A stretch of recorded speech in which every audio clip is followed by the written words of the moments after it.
shaming news outlets it disagrees with. This week, it's the Boston Globe, CBS News, and The Independent. There's also an offender hall of shame that lists multiple organizations, including this one. Joining me now, Megan Hayes, former special assistant to President Biden, and Maura Gillespie, founder of Blue Stack Strategies and previous advisor to former House Speaker John Boehner. Welcome, my friends. I hope you had a good Thanksgiving. Yeah. But I don't know, man. It is on the official White House website. I find it to be really.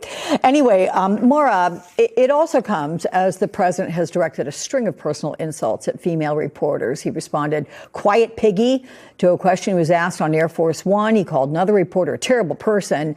And then there was this response to a question regarding the Washington, D.C. shooting. Here it is. Your DOJ IG just reported this year that there was thorough vetting by DHS and by the FBI of these Afghans who were brought into the U.S. So why do you blame the Biden administration? Because they let them in. Are you stupid? Are you a stupid person? Because they came on a plane along with thousands of other people that shouldn't be here, and you're just asking questions because you're a stupid person. I mean, Trump's been doing this for some time. Shouldn't he expect some tough questions where he needs to explain himself, or at least some details? Why do they bother him so much? And what does it tell you that he directs his strongest attacks on women? One, it's deeply offensive to see him talk to women that way. Nancy Cordes should not be targeted like that. No one should be spoken to that way. But I was also disappointed that no one really seemed to stand up and say something or interject. It was just, she was berated by the president in that moment, and it was entirely unprofessional, but also it just shows how unhinged he is. And I say that not to be an alarmist, not to be extremist here. It is just what we're watching play out in real time. And the reality, too, is the fragility of his ego. Also, it doesn't help us in terms of the promises he made. And so his attention and deflecting and having this website on the official White House channel is not going to lower grocery costs. It's not going to make life better here in America. And unfortunately, we're watching the White House stand behind him as he deflects and goes on these tirades rather than actually addressing the issues that matter to the American people. Because I don't think it necessarily is the number one focus for families who can't afford the groceries for Trump to have lashing out against journalists that ask him questions he doesn't feel like answering. Yeah.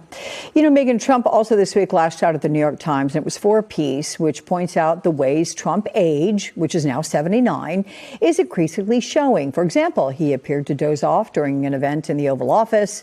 Trump claims almost everything the Times writes about him is purposely negative, quote, including election results. What does the response need to be to these sustained attacks on the media? I mean, I think that they need to keep asking the questions. It's really an unfortunate situation that we're being put in this spot where these reporters feel like they're going to be berated if they keep writing stories, and they seem to be publicly berated in True Social posts and elsewhere. But I just, you know, his age is a real concern. I think that this is a real concern that he falls asleep during press conferences, and who is making these decisions. It seemed the last person in his ear makes the final decisions, or testing that they're doing in focus groups of what, you know, targets the most hate is what he seems to say out loud, regardless if it has anything to do with the actual policy at hand. So, you know, I think that the American people are starting to see more of this. And I think that this will come to fruition in the midterms because Trump's not on the ticket anymore. And Republicans who are not standing up to him and not pushing back on all of these disgusting attacks and disastrous actions, they're going to lose their reelection and they will lose control of Congress. You know, Maura, the White House Press Secretary Caroline Leavitt responded to questions about Trump's health, such as his MRI results and why he had one, saying the team has been open and transparent about the president's excellent health. But at a certain point, does avoiding the topic stop working? Are we already there? We may already be there. I think the hypocrisy is just, it's running rampant, and it's not that's necessarily surprising, but it is frustrating because, you know, we had this conversation about Joe Biden, and I understand the White House is going to defend the president, as well they should. That is their job. They are going to defend him and want to put forth a strong show. They want to make sure people think that he is in control and that he is making the decisions, because that's their job. And I understand that. But this is also on us. As voters, we had a situation where our two choices were between two octogenarians. And so we need to do a better job of elevating members who are either running for office or who are strong leaders in their communities, because age is a factor. It's not necessarily a blanket, statement to say that everyone who is 75 up, is incapable of this job. That's not what I'm saying. But I think we need to be taking a good hard look at the cognitive, but also the physical toll that the job of the White House takes, on anyone who becomes president. It does take a toll on you. And if you're already in a decline or already aging and rapidly at this pace, you're going to only more so rapidly age. This job is not easy. And the words you use, saying, the White House has a duty to defend the president, 100% absolutely. But when you're talking about the leader of the free world and you ask the question, can you talk about his MRI results and why he had one? Should that be seen as being defensive? I mean, just to be completely frank, Caroline Leavitt is very defensive. No matter what question you ask her, she's very defensive and almost makes you feel silly for having asked in the first place. I don't think that's necessarily helpful.